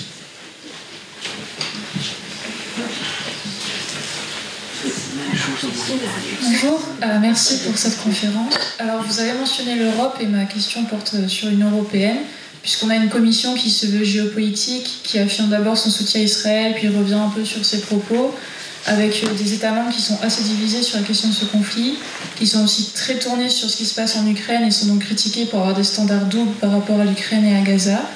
Donc ma question serait, pensez-vous que l'Union européenne ait une place dans la médiation de ce conflit, et non juste de devoir attendre qu'il se termine et de payer à la fin? Troisième, j'en ferai un tour après. Merci. Oui, moi je voulais vous poser la question suivante. Est-ce que vous pensez que les États arabes, il y en a quand même un paquet, pourraient s'impliquer un peu dans le conflit palestinien? Alors, je vais prendre ces trois questions. Donc, sur le mouvement de solidarité, l'un des paramètres de ce conflit, partout et depuis toujours, c'est qu'il y a le conflit là-bas et il y a un conflit ici, ou aux États-Unis, etc., où les opposants, les soutiens à la Palestine en particulier, sont verrouillés, bâillonnés. Hein. Le droit, disons, le droit autoproclamé vise à interdire les manifestations, et tout ça au nom de l'antiterrorisme. On dit toujours ça. Hein. Donc on voit très bien que il y a évidemment, parlons pas des intellectuels, je ne sais pas ce que vous entendez par intellectuels, c'est peut-être ça les gens qui sont maladroits de leurs mains, c'est ça. Donc les intellectuels, ce qu'on appelle les intellectuels en général, ils sont de façon endémique et organique pro-israéliens. Mais il y en a d'autres qui sont des intellectuels, vous en avez vu ici, vous avez vu Vincent Lemire, ça, qui est quand même présent dans les médias et tout ça. Mais de là à générer un mouvement de résistance et de mobilisation, c'est très compliqué. D'abord parce que la France est le pays où se croisent les deux tragédies de l'histoire que sont la Shoah et le colonialisme, c'est-à-dire dont les Arabes ont été victimes, le Maghreb. Et donc ce croisement de l'histoire fait qu'il y a une sorte de difficulté, j'ai dit tout à l'heure, d'inhibition, parce que immédiatement on est dans une conflictualité violente. Et évidemment, il y a des organisations juives qui existent et qui, la Ligue de défense juive et autres, qui ne donnent pas leur part au chat quand il faut faire le coup de poing, menacer. On a vu des exemples ils ne sont pas encore venus ici ce soir, mais, et donc il y a en effet une sorte de terreur qui règne. Hein, et il n'y a en effet pas tellement de chefs de file du point de vue des intellectuels de ce côté-là. Et il y a la question du terrorisme, c'est-à-dire que on dit palestinien, on dit terrorisme, je veux dire, dans l'espèce d'imaginaire collectif en France. Donc je pense que c'est très inhibant. Et puis on a vu, il y a la question de l'antisémitisme qui est exploitée par là. Dès qu'on dit quelque chose, qu'on critique Israël, on est antisémite. Et ça, c'est très inhibant, c'est très infamant. Les gens n'aiment pas, n'ont pas envie de recevoir ce qualificatif en plein visage. Donc je pense qu'il y a tout ça qui joue. Alors ça évolue. On a connu des périodes différentes. Hein. Je parlais tout à l'heure de la première intifada en 87. Les Palestiniens étaient ultra populaires dans la population française. C'est comme ça que Mitterrand a pu faire venir Arafat avec l'accord du CRIF. Et donc c'était très, très étrange par rapport à ce qui est aujourd'hui. Hein. Mais c'est le spectacle de ce qui se passe à Gaza qui fait évoluer. Mais je le disais tout à l'heure, c'est compassionnel. C'est-à-dire que c'est pas structurel, c'est pas la question coloniale qui est posée politiquement, y compris dans la conscience collective. C'est pitié pour les Palestiniens, quoi. Et ça c'est bien, c'est mieux que rien. Mais c'est pas ça qui fait avancer l'histoire, disons, malheureusement. Je ne vous ai pas répondu. Non. Sur les pays arabes et sur l'Union européenne. Oui. Alors, les capitales arabes, elles sont complètement absentes depuis des années, hein, je veux dire. Hein.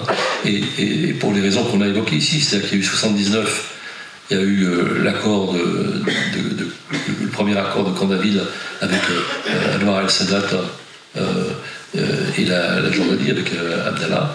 Et donc ces deux pays sont financés par les États-Unis pour servir en quelque sorte de flanc-garde, je dirais, à Israël. Et c'est aussi l'une des contradictions qui aujourd'hui couvent en Égypte, c'est que Sisi est très, très, très gêné. Mais le problème, c'est quand même qu'il y a des populations, que ces populations sont extrêmement motivées toujours par la question palestinienne. Donc là, c'est une contradiction que tous les régimes arabes, et en particulier ceux qui ont une population véritable, hein, c'est vrai pour l'Égypte en premier lieu, mais aussi la Jordanie, où il y a 60% de la population jordanienne est d'origine palestinienne. Donc les régimes sont très mal en point par rapport à ça. Ça ne les fait pas fléchir pour autant, mais ça fait changer un peu le discours. Et puis il y a eu ces fameux accords d'Abraham qui ont été parrainés par Trump. Hein. Et ça, c'était vraiment le solde du conflit israélo-palestinien. On soldait le conflit israélo-palestinien. On le soldait à l'intérieur, comme je l'ai dit tout à l'heure, avec mes amis israéliens qui s'en fichaient, qui ne croyaient plus, qui étaient désabusés et qui ne voulaient plus entendre parler du conflit. On le solde du point de vue international en normalisant les relations entre les capitales arabes et Israël, avec les Émirats arabes unis. Et quand le Hamas attaque, on est sur le point d'avoir la signature de l'Arabie Saoudite, qui aurait été décisive. Là, on peut dire que c'était de cette façon, effectivement, vraiment la fin du conflit israélo-palestinien en termes internationaux. Alors, la fin, rien n'est jamais la fin, parce que l'histoire, on ne sait jamais quel rebondissement il va y avoir, mais c'était ça qui était l'idée. L'idée, c'était, vous savez, Netanyahou, il tenait des conférences de presse il y a encore 6 mois, il ne parlait pas du tout des Palestiniens, il parlait tout à fait autre chose, de ses relations avec Orban, de l'économie, de la technologie, etc. Et puis à la fin, il ricanait, il disait, bon, allez, posez-moi vos questions sur le conflit israélo-palestinien maintenant. C'est-à-dire que pour lui, ça n'existait plus. Et Trump a beaucoup pesé dans ce sens. Et donc les capitales arabes, c'était tellement... Mais il y a une population, même l'Arabie Saoudite est obligée là d'en tenir compte, et donc ils ont dû en effet différer leur signature. Je pense que ça reviendra, mais ça dépend de l'évolution de ce qui va se passer sur le terrain. L'Europe. Pardon ? L'Europe, comme disait De Gaulle. Alors, ça pose une question plus générale qui est très importante dans ce conflit. C'est-à-dire que ça accentue une fracturation qui existait depuis très longtemps, mais entre les pays occidentaux, disons proches des États-Unis, dont l'Union européenne, disons, auquel l'Union européenne est liée, même avec beaucoup de différences à l'intérieur. On voit par exemple le porte-parole, enfin le ministre des Affaires étrangères, entre guillemets, de l'Europe, Josep Borrell, il dit des choses assez justes et assez audacieuses, assez en contradiction avec d'autres pays européens. Donc il faut aussi l'entendre, c'est pas si simple. Mais ce qui est vrai, c'est qu'on a une fracture qui se creuse entre les pays occidentaux, disons, et ce qu'on appelle maintenant le Sud global. Alors, ça recoupe des gens très différents, de Poutine à Xi Jinping, et Xi Jinping plutôt, je date un petit peu, ouais. Donc ce Sud global, qui est aussi, lui, très différencié, et Lula, par exemple, comme Lula, appartient totalement à ce qu'on appelle ce Sud global. Les BRICS. Les BRICS. Et il y a eu donc une fracture qui se creuse, et qui met en évidence les contradictions des Occidentaux, puisque on a soutenu l'Ukraine, et à mon avis, on a eu raison de soutenir l'Ukraine, parce que la question de Poutine, c'est très important. Je veux dire, c'est pas une question géopolitique, c'est une question de civilisation et de société. Mais on voit très bien que tous ces beaux principes et ces belles déclarations sont aujourd'hui ridiculisés d'une certaine façon par le soutien quasi inconditionnel à Israël. Et on a en face des États, des pays qui, disons, cultivent leur opposition, etc. Le problème, c'est que ces pays-là, on aurait tendance à leur donner quitus et à dire bravo, moi, ce sont des pôles de résistance aux États-Unis, etc. Mais ce sont souvent des dictatures, des autocrates, pas très sympathiques. Donc, je veux dire, j'ai pas trop envie, moi, de me retrouver avec Poutine, disons, même pour soutenir les Palestiniens, quoi. Donc, c'est là le piège terrible du monde dans lequel on est, quoi. Et ça, c'est pas très encourageant. Et la question de l'Europe, elle est là. C'est-à-dire que, est-ce que l'Europe peut représenter un pôle relativement indépendant des États-Unis, puisque c'est comme ça qu'il faut le dire. On voit très bien que c'est la question ukrainienne qui est la plus déterminante aux yeux des Européens, ce qui est un peu normal, puisque ça se passe en Europe. Mais cette question ukrainienne, elle ne peut pas effacer le positionnement, disons, européen par rapport aux États-Unis. En Ukraine, ça peut se comprendre. Et du coup, ça embarque, si j'ose dire, les Européens dans le soutien à Israël indirectement. Et c'est ça le piège. Et l'Europe n'existe pas du point de vue autonome. On a beau dire tout ce qu'on veut, ça n'existe pas. Et vous allez voir qu'effectivement, on va lui demander de mettre la main au porte-monnaie pour financer la reconstruction de Gaza, comme ça a été chaque fois le cas après une guerre à Gaza, sans qu'elle ait pour autant son mot à dire politique. Je ne sais pas si ça répond un tant soit peu, parce que... Alors, 3 autres questions. Là.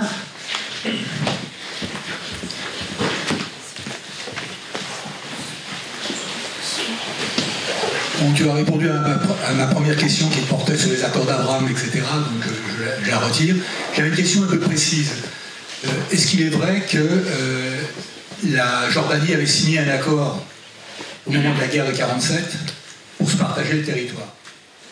Et qu'il y avait un accord secret entre le roi et Israël, alors que c'est la seule armée à peu près organisée à l'époque, qui était la Légion arabe. J'ai eu un témoignage un peu en deuxième main par une amie palestinienne qui connaissait bien le colonel qui dirigeait les opérations. Il semblerait qu'il y avait un problème d'accord secret là-dessus. Alors, j'ai jamais eu vraiment confirmation par les historiens.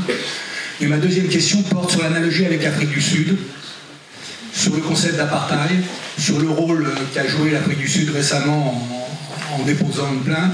Est-ce qu'on peut faire des analogies ou pas des analogies sur la façon dont on a mené la lutte contre l'apartheid et comment ça ne cristallise pas actuellement un peu de point de vue là-dessus?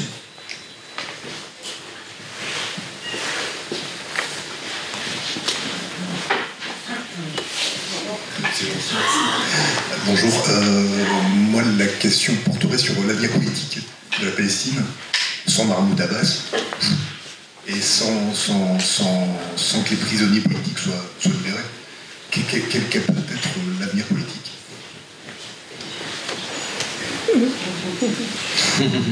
Je sens qu'il est l'heure qu'on se sépare. Bonsoir. Tout ce qui relève de la prévision est très imprudent. Surtout lorsque ça concerne l'avenir. Surtout quand ça concerne l'avenir, comme disait Pierre Dac. Ma question, c'est pourquoi est-ce que Biden continue à livrer des bombes et est-ce que ça pourrait changer?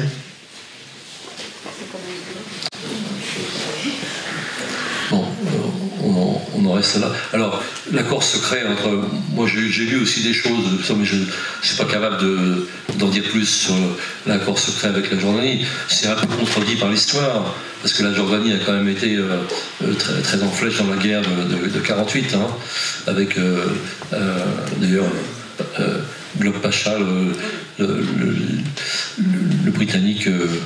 qui était à la tête des légions arabes, d'une partie des légions arabes.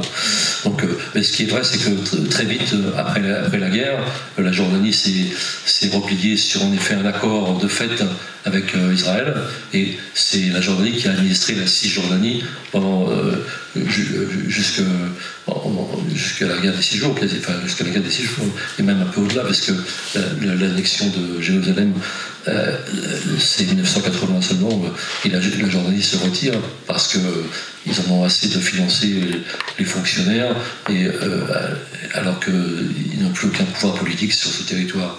Donc voilà, je pense que la complicité avec la Jordanie, elle est un peu plus tardive, et que là, ils ont peut-être esquissé des projets d'accord, mais que je pense qu'on n'en a pas vraiment la preuve. Voilà, donc... alors, j'ai un défaut, c'est que j'écris pas, mais... pardon? Oui, l'Afrique du Sud, d'abord, oui. Pardon. L'Afrique du Sud... bon, c'est tout à fait symbolique et très fort le fait que ce soit l'Afrique du Sud qui ait constitué ce dossier extrêmement solide, hein, extrêmement structuré sur la question du génocide. Hein. Et la Cour de justice d'ailleurs a été assez habile, parce que quand on regarde ce qui est écrit, c'est quand même très sévère. Hein. Ils disent pas qu'il y a génocide, mais ils disent qu'il faut éviter qu'on aille au génocide, c'est-à-dire qu'il y a une tendance qui y conduit. Hein. Bon, après, on est dans une sémantique de juriste, donc c'est toujours un peu ampoulé, prudent, etc. Mais enfin, les mots sont quand même très sévères. Alors l'Afrique du Sud et la question de l'apartheid, je pense qu'en effet, les Africains du Sud ont une mémoire politique qui leur donne quelques arguments pour savoir ce que c'est que l'apartheid. Et il y a un journaliste du Monde qui s'appelle Michel Paul Richard, qui a écrit un jour un livre, il y a 10 ans maintenant, qui s'appelait Le Nouvel Apartheid. Il avait été en poste à Jérusalem, mais avant il avait été en poste à Pretoria. Et il avait fait venir, il avait eu l'idée de faire venir en Israël, en Palestine en fait, des juristes juifs, le détail est presque sordide, mais enfin c'est comme ça, sud-africains, pour juger de la situation en Israël-Palestine. Et dans son livre, il dit que cela on conclut que la situation d'apartheid était presque pire, déjà à cette époque-là, en Palestine, que c'était le cas en Afrique du Sud à l'époque d'avant Mandela. Donc effectivement, il y a cette mémoire de l'apartheid, et moi, je pense qu'il y a un apartheid terrible en Palestine. Il suffit d'avoir été à Hébron pour voir quand il y a des traces à la craie pour séparer les juifs des autres, etc. Et puis de marcher dans le souk où les colons qui sont dans les immeubles qui dominent ont le droit d'envoyer des excréments sur la tête des Palestiniens qui ont été obligés de mettre des filets pour s'en protéger, je veux dire. Et puis les routes qui sont interdites aux Palestiniens, etc. Si ça, c'est pas l'apartheid, ça l'est. Alors effectivement, qu'est-ce que l'apartheid? Alors je pense que l'Afrique du Sud vit de façon très intense et très sensible, disons, cette question-là, et le dossier était très fort, il est très fort, il est pas sans suite d'ailleurs. Pour l'instant, c'est une sorte de préjugement, mais il y aura d'autres choses qui vont être qui vont sortir peut-être malheureusement dans plusieurs mois, voilà, donc je pense qu'effectivement c'est pas rien que ce soit l'Afrique du Sud qui ait construit ce dossier.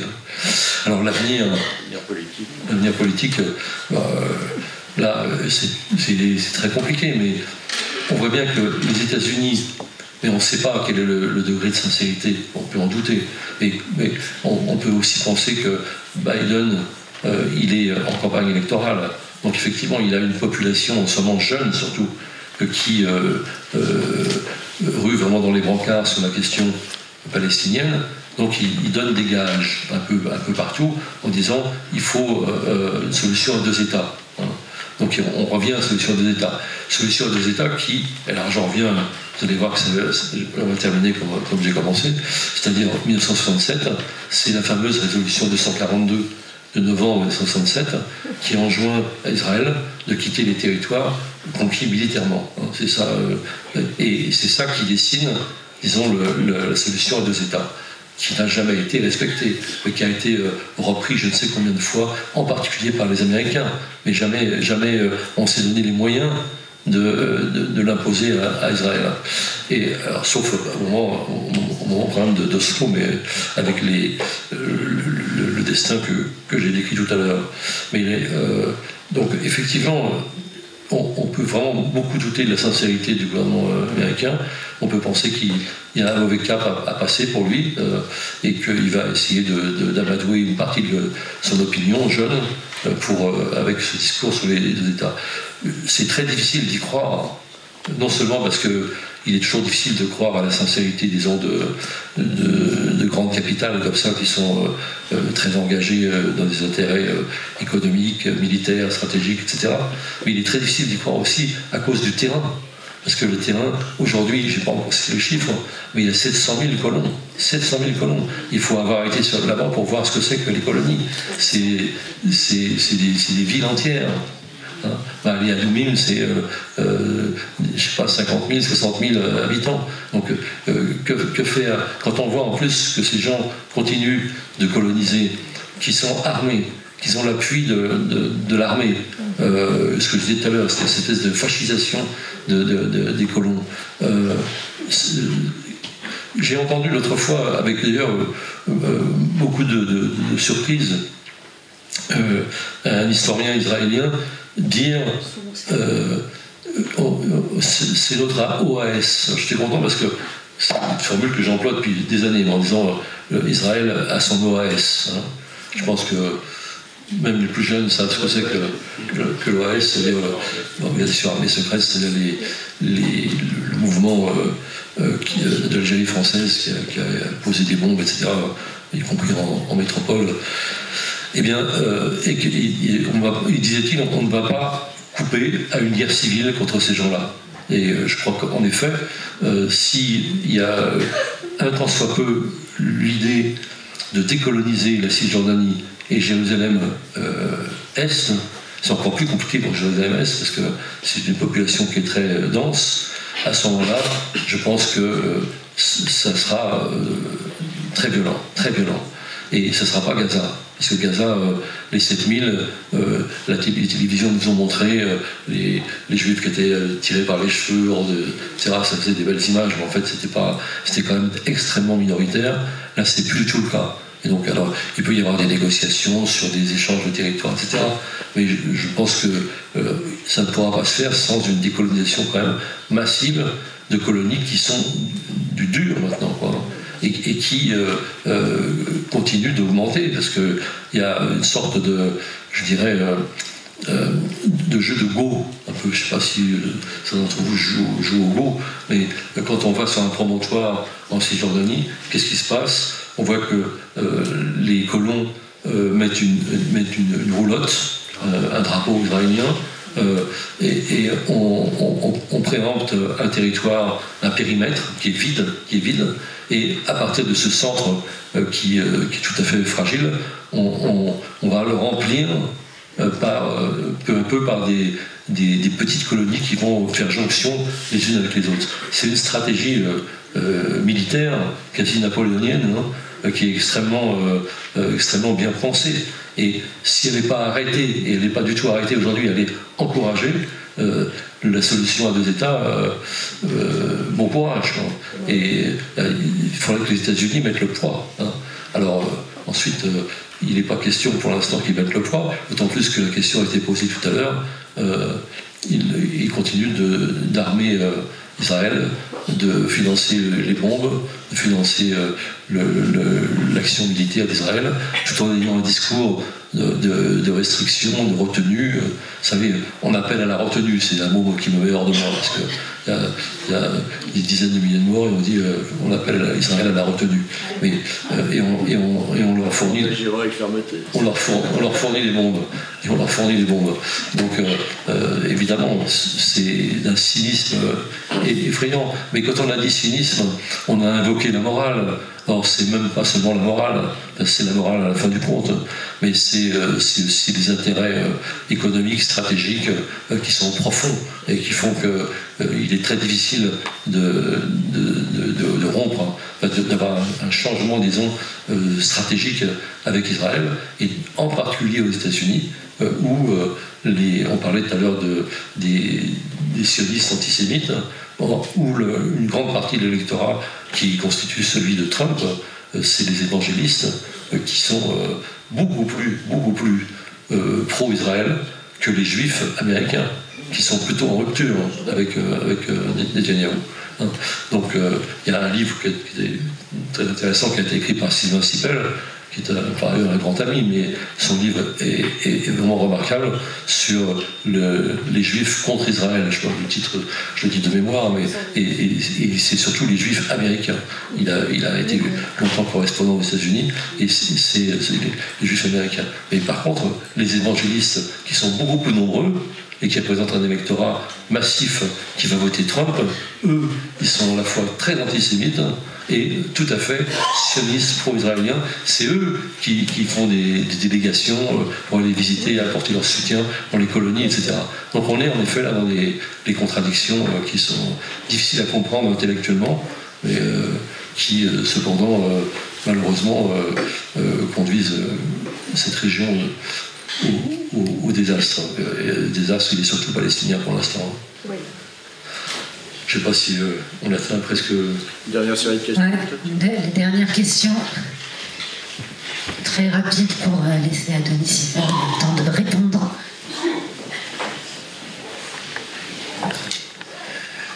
Tant qu'il y aura des otages, Netanyahou ira plus loin dans Gaza. Supposons que Gaza soit envahi à 100%, qu'il y a toujours des otages. Est-ce que Netanyahou tombera selon vous?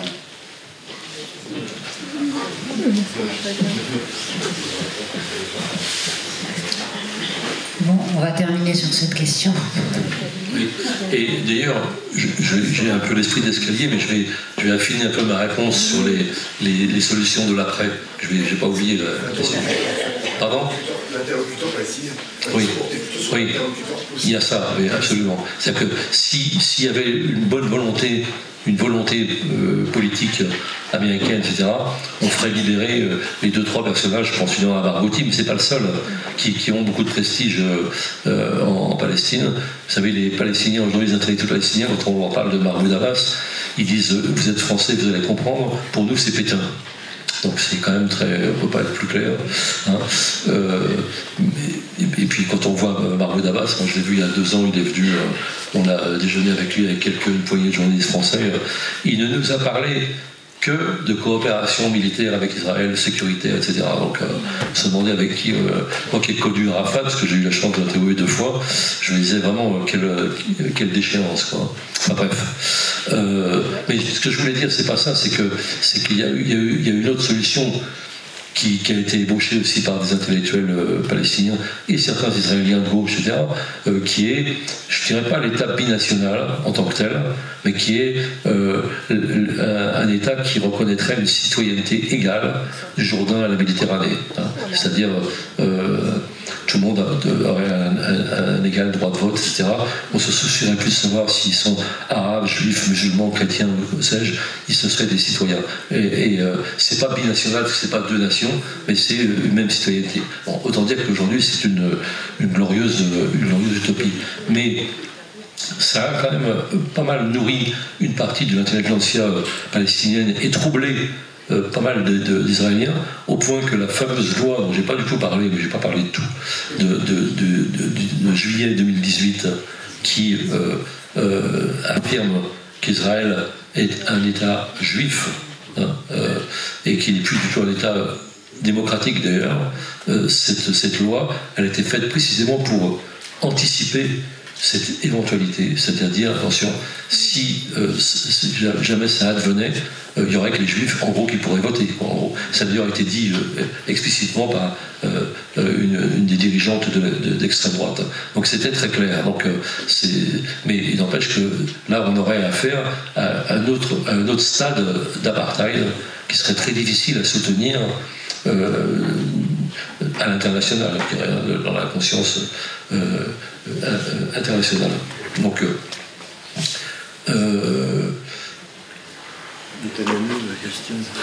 alors, Netanyahou, moi je pense qu'il va tomber, de toute façon. Hein. Je pense qu'il va tomber. Mais il va tomber quand la guerre de Gaza sera finie, quelle qu'en soit l'issue. Hein, parce qu'il est détesté, il est très très bas dans les sondages.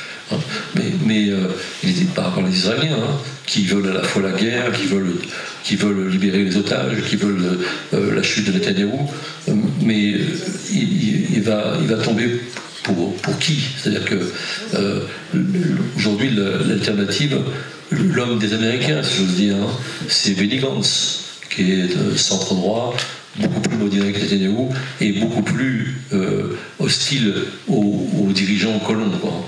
Mais ces déclarations n'ont pas laissé entendre qu'il serait spécialement pour un État palestinien. Enfin bon, en tout cas, il est beaucoup plus malléable à l'influence américaine si les Américains, encore une fois, je vous renvoie à ce que je disais précédemment, voulaient vraiment forcer une solution de cette nature. Mais je pense que ces jours sont comptés, sauf si en effet il arrive à survivre avec la guerre, avec je sais quoi d'autre, jusqu'à une élection quand même encore hypothétique, hein, de Trump. Et on peut redouter, ce serait en effet la solution du pire, quoi. Mais je pense qu'il est quand même un peu calciné, disons, et surtout qu'il n'est pas du tout certain qu'il puisse sauver les otages. Et ça, les familles d'otages et même beaucoup d'autres dans l'opinion israélienne considèrent que, et ils ont raison, que la seule solution pour sauver les otages, c'est un cessez-le-feu.